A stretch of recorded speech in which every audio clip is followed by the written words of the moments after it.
Hello and welcome to Pots and Trowels with me, Martin, Jill and Sean. Hi. And later on I'm going to be chatting to Alan Mason. Alan used to present gardening programmes back in the 1990s and he used to visit some amazing gardens all over Europe, and he's also responsible for getting me into television in the first place, so it's all his fault. It is. Yes. It is. We'd like to say thank you to our sponsor Plant Grow for supporting the podcast. They make a range of liquid feeds and mulches and compost. It's all wonderful, it's sustainable, it's organic, and we like to use it ourselves. Coming up, we've got some questions from our listeners and viewers, and I'm also going to be comparing Alocasia zebrinas with Sally from Wakefield, commonly known as the zebra plant. Watch this space. I think we should go over and meet the television star Alan, though.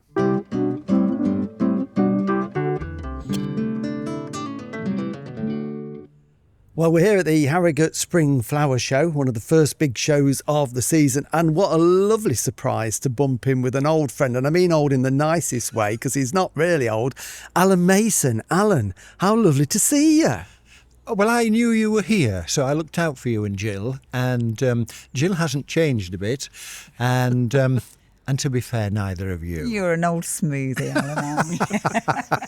Well, I know you must be 37 by now. No, it's great to catch up again because we used to see a lot of each other when you lived closer to where I am in Lincolnshire these days. And then when you moved up to Yorkshire, we lost touch a bit. So it's great to catch up. Yes, but you are a Yorkshire man originally, aren't you? So do you want to am. tell us how it all started for you then in this world of horticulture? Well, it started because I was born in Tadcaster. My mum still lives in Tadcaster in the same house that we moved into when I was 5. Mum's now 96 and I stayed with her last night and she does ever so well. And I was hopeless at school because I wanted to be a professional footballer. And You're pretty good at football, I seem to remember. I wasn't bad. I had a trial organised with Leeds United, but I got rheumatic fever when I was 13. And so I couldn't do any running for 18 months. So by the time I was okay again, I got back in touch with Leeds and said, I didn't get from a trial because I got rheumatic fever. Can I come now? And they said, how old are you? I said, I'm 16. They said, sorry, you're too old. Oh, too old at 16. You could have been the goalie. You don't have to run much then. I've been past it since I was 16. So I actually went. I started going to college at Askham Bryan, and one of the lads on our course, a fellow called Chris Topping, was the first apprentice footballer at York City. Why don't you come and have a trial? So I went and had a trial with York City, and I did get in, but I didn't get any further than that. And I thought, well, if I become a groundsman, I might be able to kick a ball at lunchtime and somebody will spot the potential. I'll be playing for England in a fortnight. Never happened. And so I didn't become a groundsman, became a gardener, not because I enjoyed it at school. You hear so many people saying, oh, I'm passionate about gardening. I've known since I was 7. No, not me. So it was a great surprise to me when I started enjoying gardening. And in the early days, give me a machine to make a noise and do something destructive. And I loved all that. But over the years, I've enjoyed learning about garden design and garden history. And so then I became a head gardener at Bramham Park initially near Wetherby. And then later on we used to go to school trips when it was called Airwood House. And then I discovered it's called Harwood. So I was gardens manager there for 9 years. And I loved it. And I was lucky that the Professional Gardeners Guild started when I was there. So that helped me to meet a lot of other gardeners. So having chosen a career for the daftest reasons, I think I've been the luckiest because I've had a great time. And I'm still enjoying it. Yeah, you're still actively involved in gardening and horticulture. But am I right in thinking then, Alan, when you were at Harewood or Harwood, that's when you got into television and the media side? It is. I was actually giving a talk near Harlow Car, and I gave this talk and I had a stinking headache and it was in a pub. And as I stood up to speak, a 3-piece band started upstairs and I thought, oh no. It was hard work. But, a bit like yourself, you think, well, you've got to do it. So you go in and you give it your best shot. And at the end of it, a lady came up to me. She said, you should be on television. I said, doing what? She said, doing that because you've made gardening fun. And she said, I don't like gardening, but you've made it fun. In the same way that you and Jill do. And she said, I work at Yorkshire Television. And she gave me the names of 3 people at YTV. Contact these, tell them I've told you to get in touch, and keep your fingers crossed. Well, I didn't sleep that night because I thought, tomorrow I'm going to be Terry Wogan. And I telephoned the first 2 names on the list, and I got as far as the secretaries, who both said, oh no, we don't do gardening programmes, and put the phone down. So I wrote to the 3rd one, a man called Graham Ironside, and he was head of local programmes at Yorkshire TV, calendar. And so I wrote to him, he wrote back, I thought this is lasting longer than the other. And so we came to Harewood and had a look round, and basically that's how it started, and we ended up making programmes for many years with Yorkshire TV and with Marilyn Webb, who her real name was Marilyn, and what a fabulous time, what a fabulous introduction to telly. Yes, and that led on to more television, didn't it? You know, because you were then doing, was it Channel 4 in the early days, going off all around Europe, weren't you? It led up to many things because I quickly realised that Marilyn genuinely liked gardening, and more quickly I realised that I genuinely liked her. And so we did get together, we did get married, and we formed our own production company. And yes, we made gardening programmes. I bought a house in France, you'll remember that, and we created a garden there, which Yorkshire TV filmed the making of and then sold the series to Channel 4. It went well, and when Channel 4 then came and said, right, OK, that's gone well, what are you going to do next year? We'd never thought about it next year. So quickly, so why don't we go around the gardens of France? So when they said the following year, that's gone well, what are you going to do next year? I thought about it. I said, how does Italy sound? So we did France, Italy, Spain, Portugal, Holland. And that's when the makeover programmes came in. And they said, would you do makeovers? I said, what, where you cover half the garden in decking? No, thank you. So I called a halt to the television side at that stage. Wondered if I'd made a mistake, but I don't think I did, because I enjoyed it and I didn't get involved with what I didn't think was good gardening. Yeah. Yes, and it's through you. I have to thank you. If it hadn't been for you, I would never have done television, because you gave me my very first introduction to television. You're obviously desperate and couldn't find anybody and chose me. You don't have to thank me. You have to thank yourself, because, you know, one thing about you, you're very personable. You know your stuff horticulturally, you're good fun to work with, and you've got a lovely wife. And so put all of those things together, and there's no wonder that we invited you to join us. And we had some good times back then, didn't we? We had a really good time. That was back in 1997. Stop it. I know, that's a long time ago, with Sarah Hops as well, who's here at the Flower Show on stage at the moment. Yes. So first of all, was that the first series Restoring the Gardens at Harlexton Manor? Was it Secrets from the Secret Garden, I believe it was called. But I did a little bit with you, I think, before that. Yeah, you did. My very first filming with you was in North Yorkshire at Thorpe Perrow for a piece. I don't know what it was, whether it was a series, but it was for Yorkshire Television. And I was up there, and then you came and filmed in our garden for the same series, just a small bit. But then after that, I did more with you, and we did Anglia Television and Central Television, and it was good fun, good times. We're not starting to sound like old people, though, are we? No, not at all. Not at all. No, not at all. But it was for me. It was a great learning experience. I'm really appreciative of that. I'm getting all worked up and emotional here.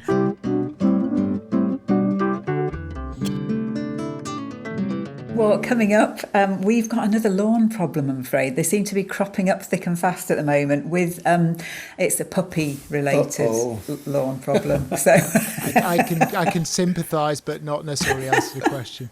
We've all been there. Did you, Martin, I want to know this, did you and Alan ever have a good old kick around? Because obviously, you know, he was quite a footballer from all accounts there.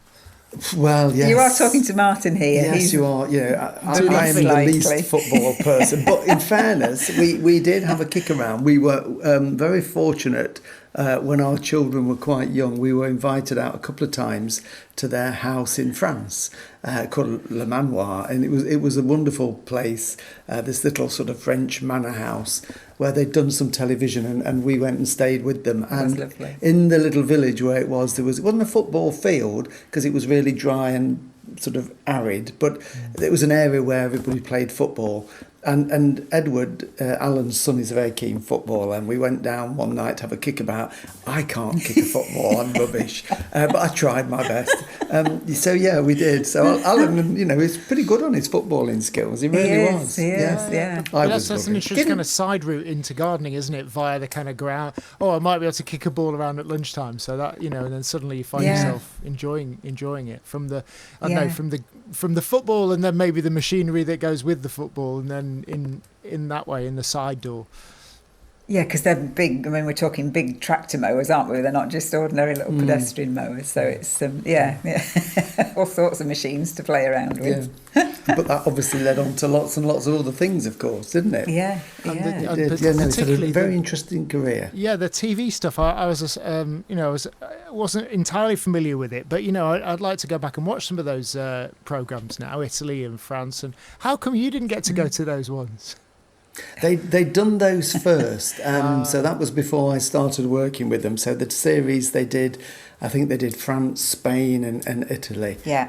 So they were done on for Channel 4. I got involved with Alan when I started working at Radio Nottingham, and that's how he got to know me, through Radio Nottingham. He got in touch with them and got my number. So that was a few years later. So by then they'd stopped doing their foreign trips. But we still had lots of fun doing them. You have a bit of a funny story, don't you? Because you had a bit of a rabbit problem at Harlexton. Yes. Yeah, one of the series we did was for, they're all for ITV, and it was called Secrets from the Secret Garden. And there's a place in Lincolnshire called Harlexton Manor, which is actually owned by an American university, the University of Evansville.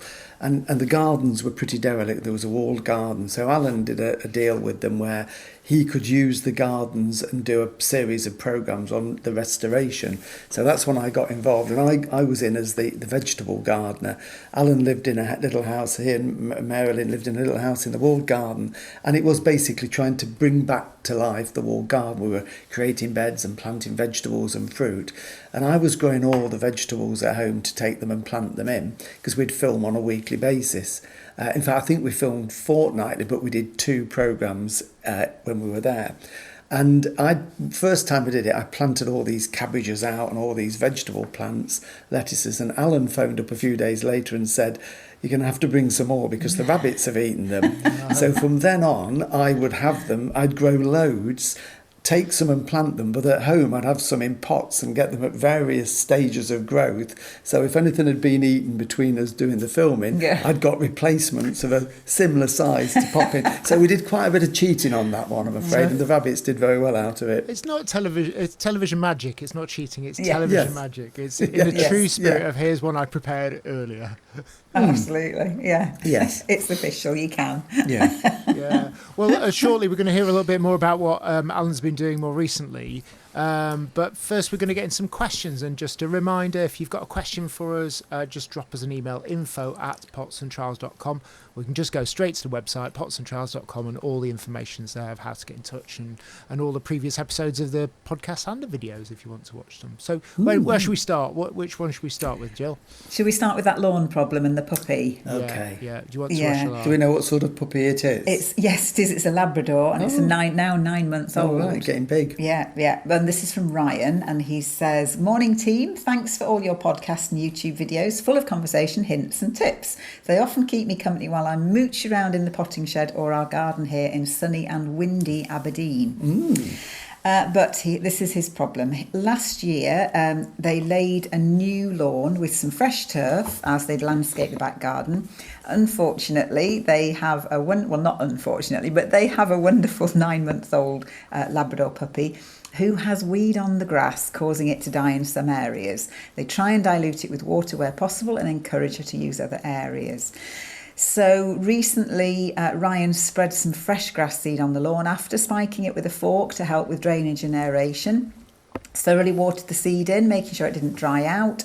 But several weeks later, the seed hasn't grown and there's no sign of new grass, and the dog hasn't been on the lawn since the seed was laid. Okay. The lawn is east facing, gets a reasonable amount of sun during the day, and you've had a look at the photo there. So what could you do to ensure success with spreading new seed in the hope of new grass? And is there a type of seed you'd recommend? Okay, well, it sounds like you've done everything right. You know, you've watered it, you put the seed down, you've done your ground preparation. So it could be that the seed wasn't particularly good, or it just hit a dry period. I'm not sure, but I think you've done everything right. You could have another go. I mean, we're into May now, so it's getting pretty late for sowing seed. But as long as you can water it, in theory, you can sow it all through the summer. All you've got to do is be able to keep it moist. So what I would do, and a little tip that actually Alan Mason, and this is just literally come into my head, Alan Mason, a little tip of his was he would get a bucket of compost, just sort of, you know, the compost you buy in a garden centre to grow your plants in, and he would mix his grass seed in with that, and it's moist. Leave it for 3 or 4 days in the bucket, and that would start the germination process off. But you don't want it to actually be sprouting, but just give it a few days. Then where you've worked your ground where you want to put the seed, the bare patches, get a handful and just use your hand and sort of brush it into the sparse grass all over the area.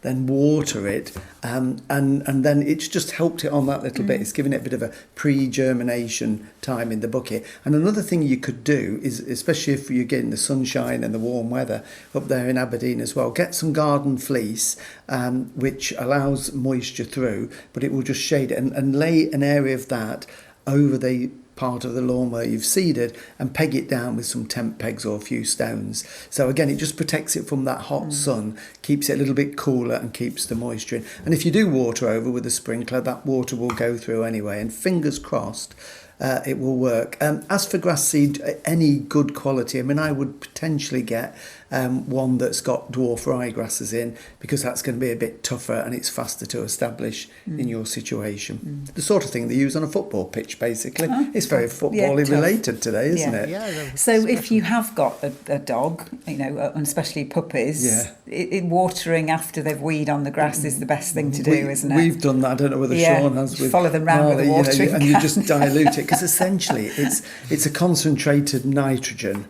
and it will burn. So it's a fertiliser that it's so strong it just burns everything off. So if you can dilute it straight away, then it will obviously keep the lawn green and it won't give you those big brown patches. Is it? Or get them to wee somewhere else. Yeah, absolutely. Is it true that dogs and female dogs are different in terms of the concentrations, or is that an urban myth? Because I was told that, you know, if you had a boy dog, it wasn't as bad as, you know, a girl dog. Yeah, I think it's probably that boy we will scorch, because I mean we've mainly had girl dogs, bitches, haven't we? Yeah. And you get those characteristic sort of, you know, small plate size yellow patches on your lawn where they squat and have a wee. I hope nobody's having the tea when they listen to this or the breakfast. Whereas a boy dog will cock his leg, but we used to look after our son's dog, and that was a boy. It was a retriever, quite big, and all our evergreens, as it used to walk up the garden, he cocked his leg, and we had a line of dead wood on yews, and it never did come back. So it is still strong. I think they just don't weigh the same on a lawn. Yeah, fair enough. We certainly I went around with the watering can after Marley when we first got him, but it don't seem to have many problems these days, apart from the digging. That was always the problem we had. Right, okay. He's not so bad. I mean, now. you can buy things that you put in their food to neutralise it. I mean, a friend of ours, John Sterland, used to recommend tomato soup, a bit of tomato soup in the food. That's supposed to neutralise it. And there are these so-called dog rocks, volcanic rocks, that you put in the water bowl, and that neutralises something. But I don't know. I think... Well, our Labrador just used to fish her head into the water and pick them out because she thought that was a ball to throw. So that was no good. Didn't work for her. Didn't work. Yeah, you never know. You've got to find what works for you. Ready for another question? Yeah. We can do this one from Sally. Sally Cotton. Following your YouTube about gardening Christmas presents, gardener gift ideas, 6 of the best, which is there on YouTube if you want to watch it out of season. I treated myself to, right, I'm going to attempt to pronounce this. Oh, yeah, go on. Marks out of 10. Alocasia zebrina. Okay. Oh, perfect. All right. Until then, I wasn't a fan of houseplants, but now I have quite a collection. When my Alocasia, she's going to keep saying this, isn't she, all the way through? Alocasia zebrina arrived. When the plant arrived, I'm going to say, she wasn't in great condition, but I've looked after her, and in the last month, she has produced 2 new stems and leaves. I love her and kiss her every day. Thank you for the recommendation. Oh, I thought it was going to be a question about the zebrina, but it's not. In the meantime, you helped me with a question about raspberries last year. They're looking very healthy and I can see the little flowers forming. I will let you know the outcome. Loving the podcasts. It's my Sunday morning treat to listen in.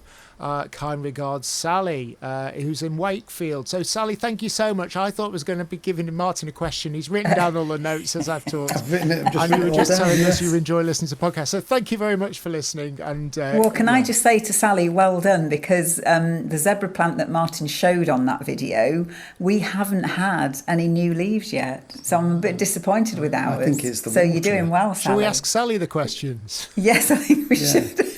Yeah, it's surviving. I think it's too warm in the room where it is. Well, I'm not kissing it every day, well, so maybe well, that's the secret. You see, that's what Sally's been doing. Yes, so, you know. Maybe if you kiss me every day, I'll grow. Moving swiftly on. That's a whole other podcast, I think. Anyway. Shall we do one of these YouTube ones? Right. We do have a YouTube question. Yes. Have you got this one, Sean? I've got it in Well, front you of me. go for it. Yeah, go for it. Okay. Well, this is on the back of a video that we did last year, it would have been, or maybe 2 years ago, because obviously you can get them on YouTube and have a look at them, because the whole archive there. And we were creating one of our new borders, and that particular border had a lot of ground elder in it. Yes, I remember it well. And so needed a lot of digging, and we were talking about digging or making sure you get all the roots. But we've had a question from Lisa2809 saying, do I need to worry about tiny, thin, dead-looking roots? I can't imagine I'd ever finish a 1 metre patch if I did, but I'm worried about getting it wrong. She obviously doesn't want the ground elder to come back. Okay, well, I mean, ground elder's very easy to identify because they're creamy colour. So if they are brown and wizened, then they are probably dead roots. But if they are white or cream coloured and fleshy, even if they're very thin and just a small piece, then you do need to pick those out because they've got the ability to root and form a new shoot. So the more you can get out, the better. And I think once you've loosened the soil, even if you plant in it and then things pop up, weeds pop up, because you've loosened that soil, they're quite easy to get out then with just a little hand fork and they're in loose soil. So you've done the hard work by forking it over initially. We're still getting we ground elder growing in that particular border, aren't we? But not as much, and it's easier. Like you say, it's easier to keep on top of it and just keep going with it. Good stuff. Well, one more question from YouTube, and it came on one of the shorts. We did an experiment, didn't we, last week? We put out 2 or 3 short videos just to see how they would go and see how people liked them. Seemed to be going down really well. And anyway, somebody had a question on the one that you did on pelargoniums. So you did a video about pelargoniums. We might need to summarise what actually happened in the video, because this just says, does this work for geraniums too? Now, I know that's... I'm going to hand that straight over to you. Okay, because I did it, so I can remember it. It was a pelargonium. Yeah, I can remember it. It's only last week. And it's a plant in about a 4 or 5 inch pot growing, starting to flower. And the plan is it will go into a pot on the patio with some others later on in the summer. But I want it to build a bit more energy and grow a little bit bigger. So what I was doing was actually taking off all the flowers, because we want lots of flowers in the summer, but I'm not too bothered about them now. So by taking the flowers off, it puts all its energy into root growth and leaf growth. So it gives it another couple of weeks growing time before it flowers again. So, and you can do that with lots of plants. Just take the flowers off when they're young, so the energy goes into producing a stronger plant. So the question was, can you do this on geraniums? Yeah. Well, yes, you can. I mean, a geranium essentially is a pelargonium. It's just a different name for it. So the botanical name is pelargonium, which covered all the different types: regal, pelargonium, zonal, centred. But we tend to call the zonals, the bedding ones, geraniums as sort of a sort of more common popular name. In the But garden centre, in the they'd be garden called centres, they will be geraniums, labelled wouldn't they? geraniums, but they are exactly the same. So the answer is yes, you can do that. Super, Okay. good stuff. Well, coming up, we've got more advice from Martin, what we should be doing in the garden this week. Remember, if you've got a question for Martin or any of the team, drop us an email, info@potsandtrowels.com, or just go on our website, potsandtrowels.com, where you can get all of the links for everything you ever need, ever in your whole life. But on that, we probably need to go and find out what Alan's up to these days.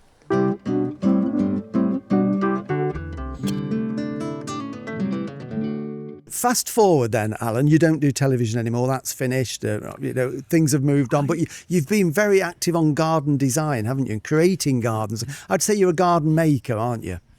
Yes, I like to tell people I'm probably the only garden designer in the country that doesn't like doing drawings. Because, what I like to do is actually, one of my favourite expressions is, I need you to look. And then I pause and I go, no, really look. So if I'm in the kitchen or the sitting room or whatever room it is in the house, I get people to look out and say, what do you see? Is it something that you want to frame? Is it a good view? Is it a nice tree? Or is it an ugly neighbour? Nobody ever admits to having good-looking neighbours these days. Oh, I've got ugly neighbours over there. All right, okay. And so sometimes we plant things to hide something. Sometimes we plant something to frame a picture. So I enjoy that, and instead of taking a pencil and paper, I take ropes, and I lay ropes around a garden and say, look, what do you think of that for a curve, for a bed or a border? And if they say they like straight lines, well, we can do straight lines, but there's no straight lines in nature, or not many. So, yes, I design and I create, and I love choosing plants and putting plants together. And as I'm getting older now, physically I can't do what I used to do, and I often say, well, as long as I've got a younger man and a set of jump leads, I can take some of their energy, and they realise that if they can do a lot of the preparation and planting, I'll lay the plants out where they want them. So we're not working from a plan. I'm working on the day. I'm realising where the wind is blowing, so I need more of a windbreak there. And that's how I put gardens together, and I'm loving it. And I'm still working a few gardens abroad, I'm just loving it. Yeah, and I think your style works really well because you can adapt it in situ. If you draw it on paper, it's all can be a bit clinical, but you're in the garden, like you say, where's the sun, where's the wind blowing, where's the damp patches when you're preparing the soil, you can then adapt the plants to suit that situation, can't you? As I'm getting older and sweatier, there's more and more damp patches. But yes, you can. And that series we did where we first went down the gardens of France, I met a 93-year-old, I think he was, Prince Volkonsky, a white Russian prince, created one of the best gardens in Europe since the war. He was an architect, he knew what he was about. And we stood on his terrace and I looked out and I said, did you start with a plan? And he laughed and he said, no, I started with 3 trees. And I said, well, explain. He said, I've got 3 gardeners. I gave each of them a tree. I stood here on the terrace and I looked out into the grounds and I said to one, you go over there and stand with that tree, don't dig a hole yet. Second one, go a bit further to the left. Third one, go further to the left. He said, so I'd got 3 gardeners standing in the grounds, each with a tree. And I knew those trees' position worked from where I was on this terrace. He then went and sat in the grounds on a favourite seat. He then got them to adjust by a metre or 2, left, forward, right, whatever, till these trees, the position worked from 2 points. He then went to another place, a viewing point, and got them to adjust it. So he said, I knew I'd got 3 trees that worked from 3 vantage points. He said, and if you can get that, and this was a biggish garden, obviously, he said, but if you can get that, what value for money? I've got them for the next 50 years. He was 93. And so, that gave me encouragement to think you don't have to draw a plan. You do need to look. No, really look. And that's what it's about, and looking from various points. I think that's the thing, isn't it? Not just looking out the window, but go to the left of the garden, the top of the garden, the right, and look at all different angles to link it all together, isn't it? Absolutely, because we're painting a picture, but we're not painting a flat picture on a piece of canvas. It's a picture you walk around. It's in 3D, at very least, and it's great fun. Yeah. And finally, what's the garden like in Lincolnshire? Because you're in a different house from, I think, when I last came to see you. So is it a smaller garden? Have you got a laid out garden? Have you applied the same principles? It's 12,000 acres. No, it's not. It's a tiny little garden, Martin. And I spend very little time in it. I cut the grass before I came up here because yesterday I was at Ashcombe Bryan helping at a careers day for young students. And that was a strange one because you and I know that it's not that long ago that we were still training. And so I was in the conference hall and I was giving a lecture to some of these youngsters. And it felt like 10 minutes ago that I was one of those youngsters. And yet they would have looked at me and thought, this old fella's got nothing in common with us. And I thoroughly enjoyed it. So, I was there yesterday, here today, and then I'm back to creating gardens, one in Essex, one in Northants at the moment. Lovely. Right, well, if you need anybody to help, Jill's often available and she's a good planter, so I can give you her phone number. Well, there you go. There you go. Alan, it's been great catching up. Thank you for having a chat to us. Thank you. Enjoyed it.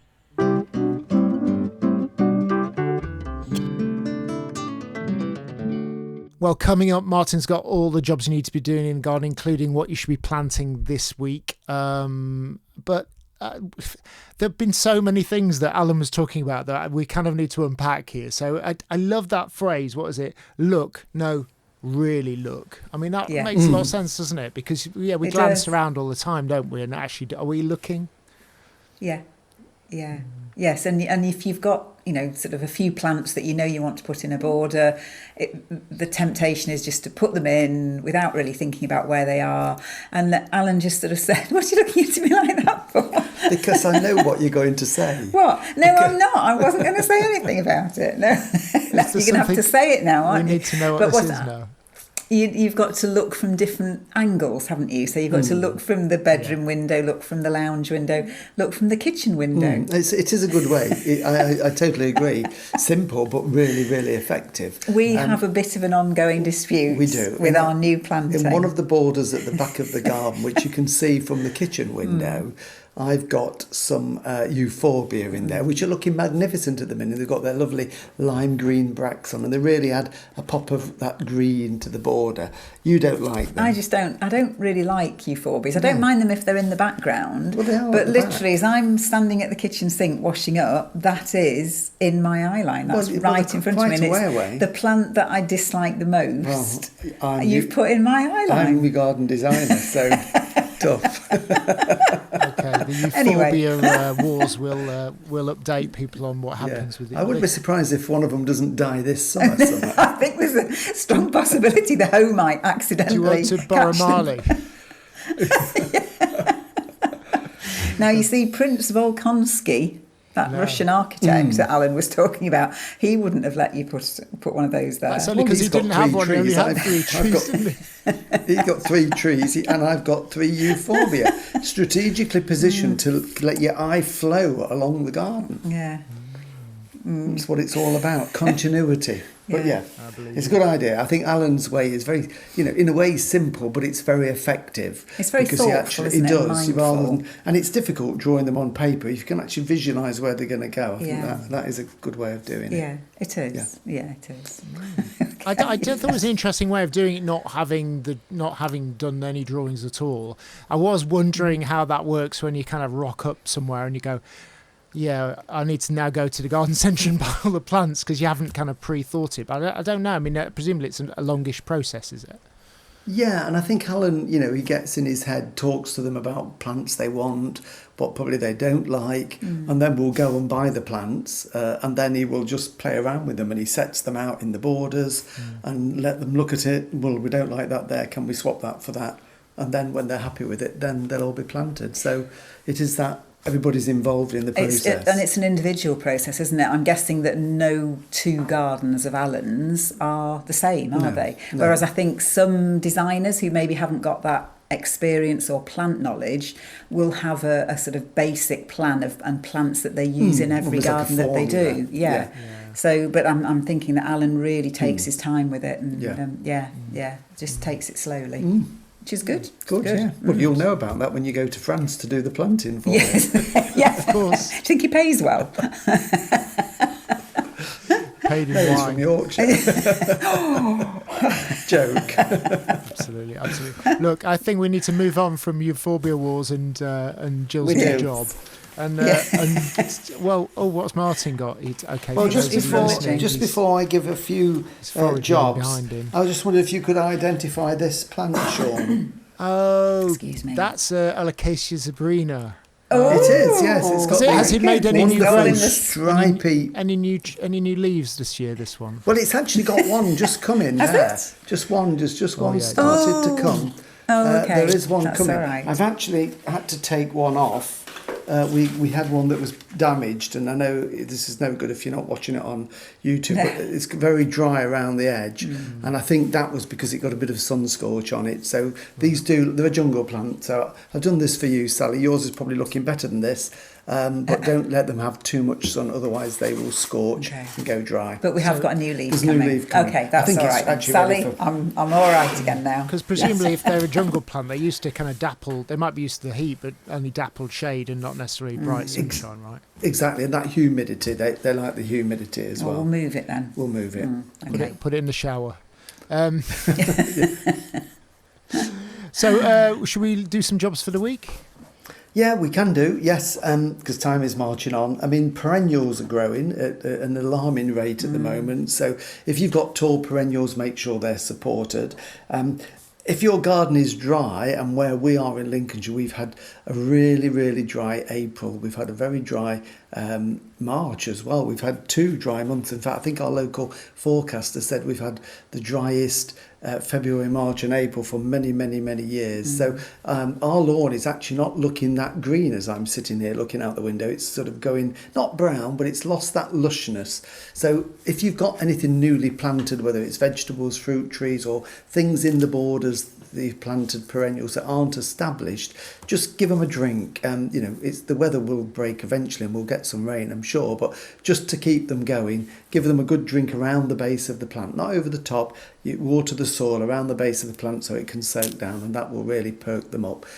So do that. And if you've got your tomatoes ready, either grown them from seed or you bought some from a garden centre, now we're just into May, good time to get them in your greenhouse. It doesn't matter if you've got no heat, they'll be absolutely fine in a cold greenhouse, either in pots or plant them in the ground. And in the garden as well, still loads we can be sowing. We can be sowing hardy annuals for all those lovely cut flowers through the summer. And vegetables, keep sowing the vegetables. Things like sweet corn, love it now that the soil is warmer. They'll germinate so much faster. So plenty to be getting on with, but do water. We've got some seedlings coming up in the veg plot, haven't we? We have, absolutely, yes. They're coming through.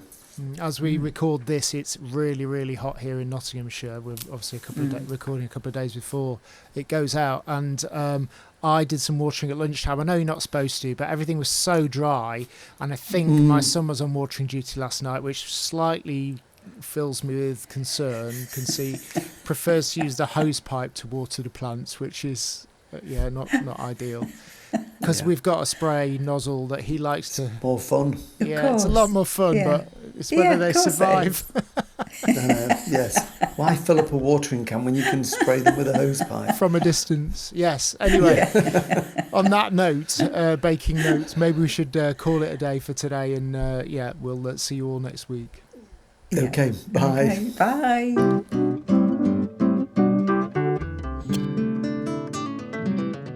Watch the videos on YouTube or Facebook, follow us on Instagram, Twitter or X, and subscribe to the podcast and never miss a thing. For more information, go to potsandtrowels.com.